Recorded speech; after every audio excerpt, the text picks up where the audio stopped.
Et quand la tristesse arrive, je sais tu es là, toujours près de moi. Bon lundi et bienvenue à votre émission de la Victoire de l'amour. J'espère que vous allez bien ce matin, en ce 5 octobre. Vous savez qu'hier, si vous suivez un petit peu l'actualité de l'Église, c'était le début du synode sur la famille qui aura lieu jusqu'au 25 octobre prochain avec le pape François. Alors, portons l'Église dans notre prière parce qu'il y a de grandes décisions qui seront prises. Prions que ça se fasse évidemment dans la paix et que les gens aient, j'espère, l'humilité d'écouter toutes ces bonnes suggestions du pape François pour l'ouverture de l'Église. On rejoint immédiatement, comme à tous les lundis, Jean-Marc Chaput.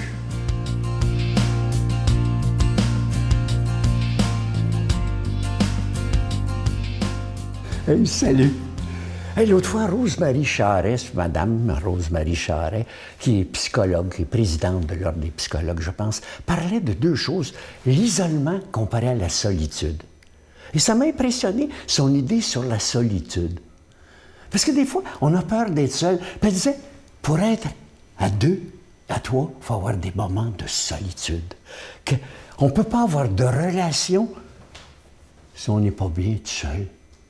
C'est-tu incroyable? Si on n'est pas bien tout seul. Vois-tu, il y a deux personnes, deux solitudes qui se réunissent et ça fait une troisième entité qui est la relation. Si tu as qu'une relation dans ta vie, elle est malsaine. Elle est malsaine. C'est une relation qui est malsaine. Il faut avoir des relations. Mais une relation avec ta femme, avec tes enfants, ça peut être unique. Mais il faut que l'enfant ait du temps pour être seul, lui aussi. Il faut qu'il pense, lui aussi. Il faut qu'il se bâtisse lui-même. Il faut qu'il trouve quelque chose. Puis d'ailleurs, Agassi, qui est venu cet été à Montréal faire une conférence, disait, puis c'est le Journal de Montréal qui le cite, mais je trouve ça bon parce qu'il dit « C'est bien d'avoir des gens autour de toi sur qui tu peux compter. Des gens avec qui ont des bonnes intentions. Dans la vie, tout tourne autour des gens. Et c'est vrai, tout tourne. Tu espères seulement que ceux qui sont autour de toi sont des personnes dont tu as besoin. Et non des gens qui ont besoin de toi. C'est ça qui est important. Et c'est ça qui fait. Et c'est dans ce sens-là que la solitude est nécessaire. Que cette solitude-là, on doit pouvoir la vivre ensemble. Et je trouve que, curieusement, on n'y pense pas assez. On a peur d'un peu s'asseoir devant un lac, s'asseoir à sa fenêtre. Regardez la rue. Ma tante demeurait sur la rue Sainte-Catherine à Montréal, en plein trafic. Puis elle disait, je m'assois à ma fenêtre. Puis je dis, qu'est-ce que tu regardes?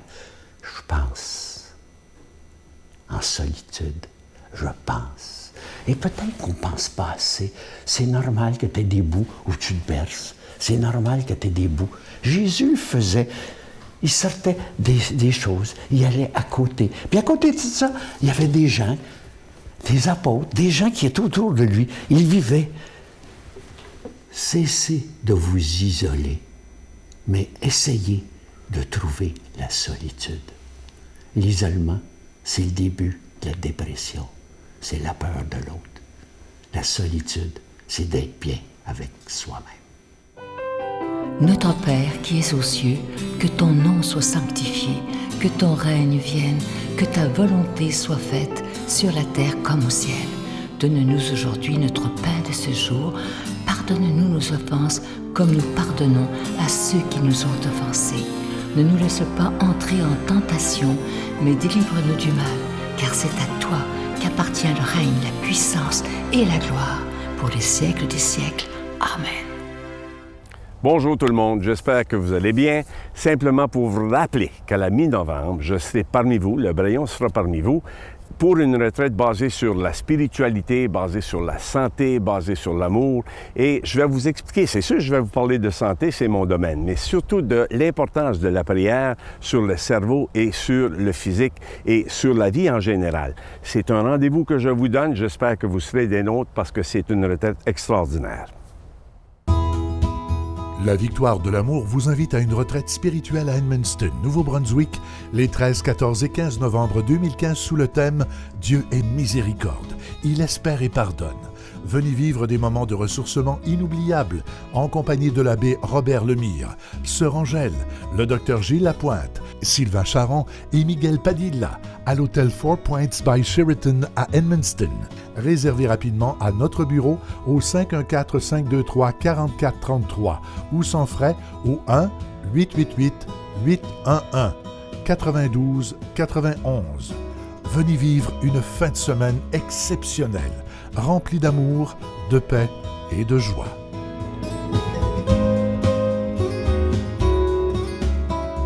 Comme vous le savez, le mois d'octobre est le mois du rosaire, un mois dédié à la Vierge Marie.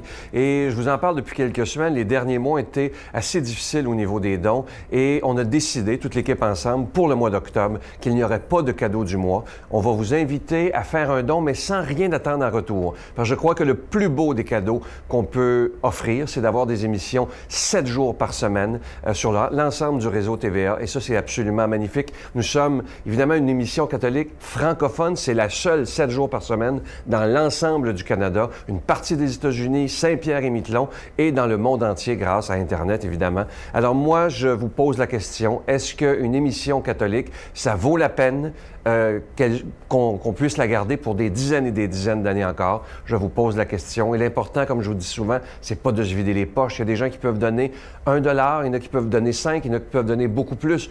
Et si on donnait chacun selon ses moyens, cette émission pourrait durer parce qu'on doit payer pour être à la télévision. Je vous donne l'adresse. La Victoire de l'Amour, casier postal 120, succursale Boucherville à Boucherville, le J4B 5E6, je vous la redonne. La Victoire de l'Amour, casier postal 120, succursale Boucherville à Boucherville, le J4B 5E6. Également par téléphone, par carte de crédit du lundi au vendredi de 8h30 à 16h30 dans le 514-523-4433, 523-4433 ou sans frais, le 1-888-811-9291, 1-888-811-9291 et aussi sur notre site Internet, le www.lavictoiredelamour.org. Merci de tout cœur de votre générosité.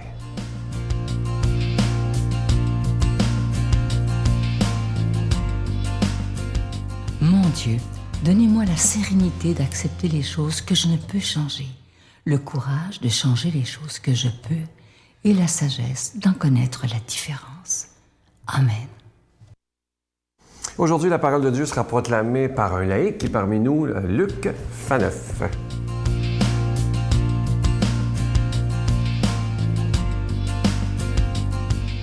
Bonjour, merci d'être là, si fidèle, si assidu à l'écoute de la parole de Dieu. On va voir aujourd'hui, dans l'Évangile selon Saint Luc, comment se mériter le ciel, rien de moins. Donc demandons à l'Esprit Saint qui est toujours présent, c'est l'agent principal de la vie de prière, donc de venir habiter nos esprits et nos cœurs, afin que cette parole de Dieu crée de la vie en abondance dans la nôtre. Un docteur de la loi posa à Jésus cette question. « Maître, que dois-je faire pour avoir part à la vie éternelle? » Jésus lui demanda, « Dans la loi, qu'y a-t-il d'écrit? » L'autre répondit, « Tu aimeras le Seigneur ton Dieu de tout ton cœur, de toute ton âme, et de toute ta force, et de tout ton esprit, et ton prochain comme toi-même. » Jésus lui dit, « Tu as bien répondu. Fais ainsi, et tu auras la vie. » Mais lui dit à Jésus, « Mais qui est donc mon prochain? » Jésus reprit, « Un homme descendait de Jérusalem à Jéricho et il tomba sur des bandits. Ceux-ci, après l'avoir dépouillé, roué de coups, s'en allèrent en le laissant à moitié mort. Par hasard, un prêtre descendait par ce chemin. Il le vit et passa de l'autre côté. De même, un Lévite arriva à cet endroit. Il le vit et passa de l'autre côté. Mais un Samaritain qui était en voyage arriva près de lui. Il le vit et fut saisi de pitié. Il s'approcha, pansa ses plaies en y versant de l'huile et du vin. Puis le chargea sur sa propre monture, le conduisit dans une auberge et prit soin de lui. Lequel des trois, à ton avis, a été le prochain de l'homme qui était tombé entre les mains des bandits? Le docteur de la loi répond, « Celui qui a fait preuve de bonté envers lui. » Jésus lui dit, « Va, et toi aussi, fais de même. » Acclamons cette parole de Dieu. Louange à toi, Seigneur Jésus. Quel beau texte! Qu'est-ce que j'aime quand les évangiles comme ça ont une petite touche, j'allais dire, très concrète, hein, très, très proche de la vie. Et c'est là, je dirais, peut-être le secret des paraboles, hein, ces petites scénettes hein, dont Jésus se sert pour justement nous faire comprendre concrètement ce qu'il attend de nous. Donc, on voit ici que la réflexion tourne autour d'une question. Que faut-il faire pour avoir part à la vie éternelle? Donc, que faut-il faire pour mériter le paradis? Vous savez, cette question-là, c'est une question, au risque de choquer un peu, je dirais que de moins en moins, peut-être pas chez vous, chez nous, en temps dans les cercles de croyants, mais à l'extérieur, on va dire dans le monde normal. C'est une question qui semble, comment dire, beaucoup moins à la mode. Les gens vivent, hein, c'est dans l'ère du temps, les gens vivent pour le moment présent. Les gens ne se soucient pas tellement de ce qu'on appelait anciennement les fins dernières. Donc finalement, pensez à notre part. Moi, je me souviens qu'un des textes qui m'a le plus marqué quand j'étais tout jeune, en fouillant dans l'armoire de souvenirs de mon père, c'était un vieux document aux feuilles jaunies qui était une retraite. Une vieille retraite, une retraite qu'avait fait mon vieux grand-père. À l'époque, il avait déjà passé dans la cinquantaine. À l'époque, c'était considéré comme vieux. Et une méditation sur la mort. Vous voyez, donc, c'était ça. On préparait notre mort, on y pensait. Et aujourd'hui, ben voilà, on dirait que les gens y pensent moins. Puis je pense aussi, ça fait partie, je me permets cette petite exhortation, ça fait partie aussi de notre devoir de nous rappeler et de leur rappeler, en quelque sorte, qu'écoutez, la vie va avoir une fin et il faut préparer cette rencontre magnifique qu'on aura avec le Christ. Alors, on revient au texte. Donc, cette question, que dois-je faire pour avoir la vie éternelle, pour mériter le ciel, hein, pour parler en chrétien? Et Jésus qui répond, attention, on pourrait s'attendre à une réponse, je dirais, il s'adresse quand même à des gens qui étaient très proches du temple de Jérusalem, donc les Sadducéens qui étaient les prêtres, mais aussi les Lévites qui étaient très proches, qui faisaient certaines fonctions bien particulières du temple. Donc, on aurait pu s'attendre à une réponse, j'allais dire, très rituelle, une réponse d'Église. Oh, allez faire des offrandes, allez au temple le plus souvent, soyez respectueux à l'égard des prêtres, n'oubliez pas de réciter vos 22 prières par jour. Jésus va vraiment décontenancer hein, ses auditeurs et nous aussi, 2000 ans plus tard, en simplifiant les choses. Jésus va rappeler finalement, en écoutant ce monsieur qui répond « Tu es moi le Seigneur ton Dieu », il dit « Voilà, tu as bien répondu ». Jésus va résumer toute la religion chrétienne, non pas à toute une affaire d'obligation, de prescription rituelle, il faut se laver 4 fois par jour avant de prier, il faut manger tel aliment, pas manger tel autre. Non, non. Aime le Seigneur, ton Dieu, et ton prochain comme toi-même. Donc vraiment, vous avez remarqué le verbe ici, hein, le mot le plus important, aime.